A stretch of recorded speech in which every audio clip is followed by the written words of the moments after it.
Yellowstone supervolcano latest, the tracks of a bubbling hotspot cut 400 miles through Idaho across the Snake River Plain leading all the way up to Yellowstone. The Yellowstone supervolcano hotspot, fueled by the scorching magma coming from deep inside the earth, traveled 400 miles across southern Idaho. This is according to U.S. geologists' revelations.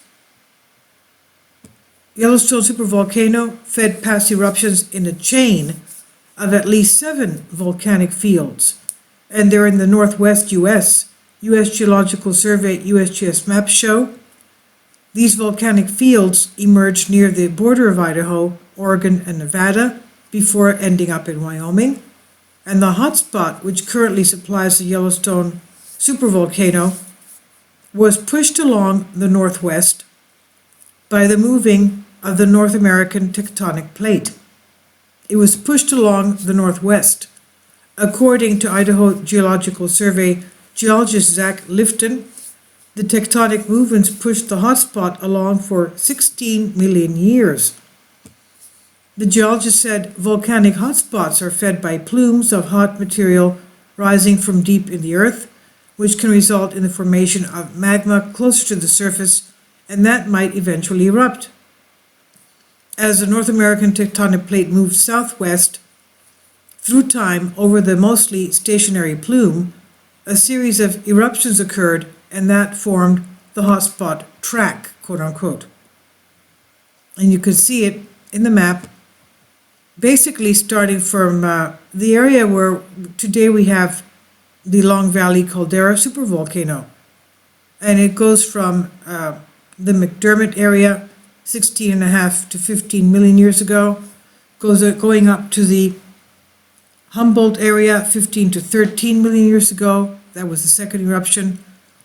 And the third was at Bruneau, 12 to 10.5 million years ago.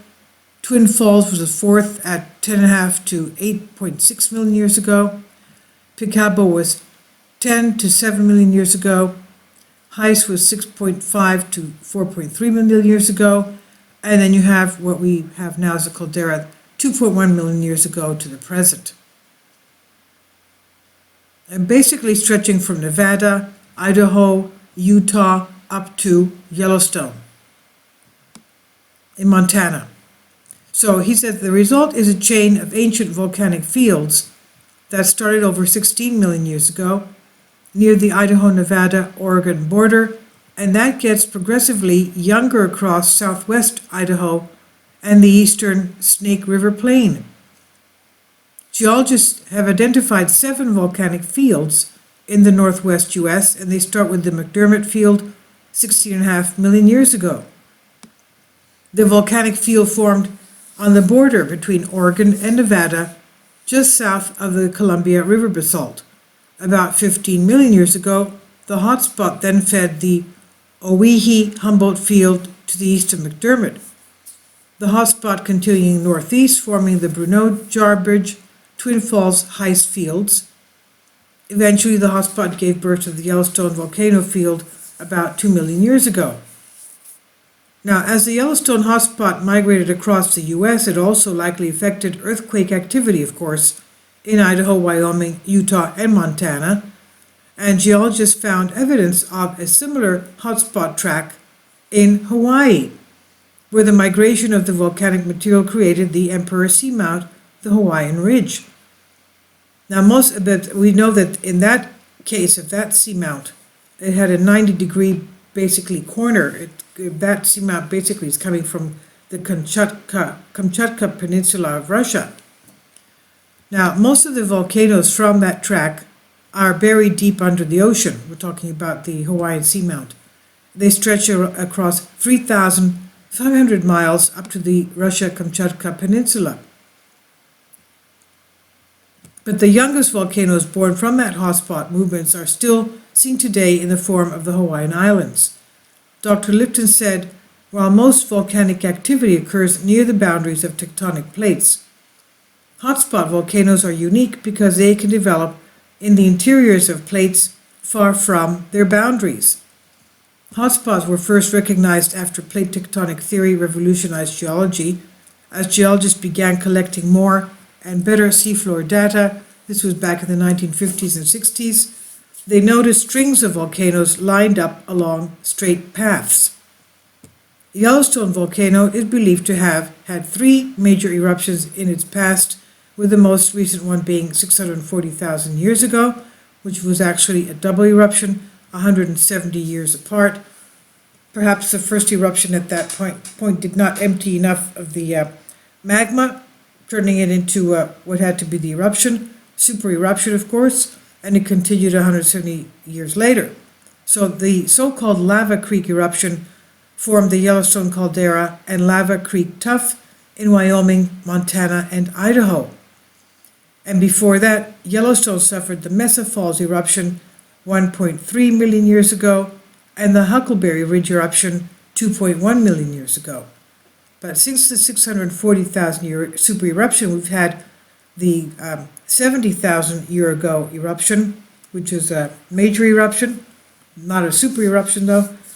And since the 70,000 years ago, we've had another 80 eruptions, and one of them was a hydrothermal eruption that created Mary Lake about 5,300 years ago. Now, since the Lava Creek event, there have been 80 non-explosive eruptions, as we said.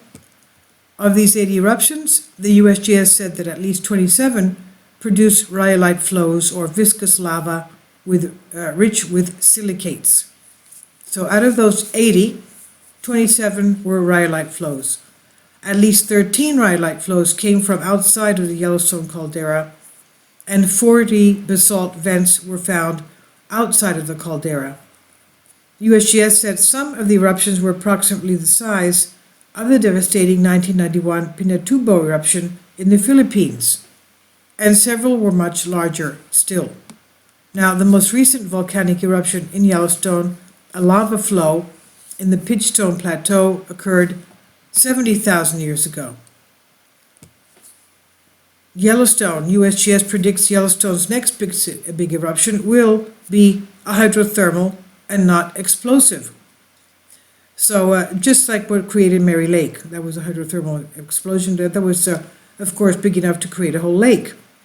Now, more than 1,000 earthquakes strike Yellowstone volcano every year. That's a normal activity. And Yellowstone was the first national park when it was established in 1872.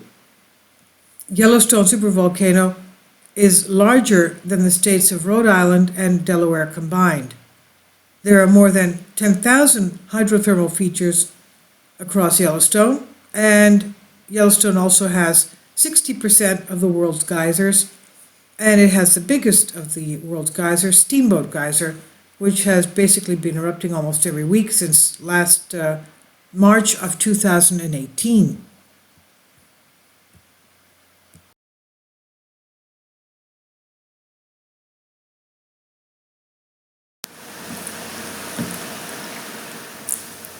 If you'd like to join me on my Patreon account, you will hear content not covered by mainstream media. These riveting stories will be based on my research, and I will state my opinions and give my personal insight on diverse and controversial subjects and world events not covered by mainstream media, and not supported by YouTube guidelines. So whatever I have on my Patreon, most of those will not be on my YouTube channel. Please consider becoming a member today. More of the most significant and important videos will be on my Patreon channel. Your support helps me to continue my research and keeps this YouTube channel alive. And we depend on your support, your generous charity, because we help economically challenged families here in Athens, Greece, in Kapota, and we also help the young generation with university tuition and the community around our church. Thank you.